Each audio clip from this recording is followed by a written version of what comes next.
The aim of this video is to solve this problem. I want to find the length of side A in the figure below.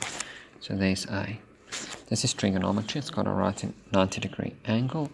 So my first step is to label the hypotenuse, the opposite, and the adjacent. Next step, I'll write down soha, kaha, toha. Then I tick the side that I have, which is the 11, which is adjacent. So adjacent. And I tick the one that I want, which is the hypotenuse. Together, you will see that I can now use cosine.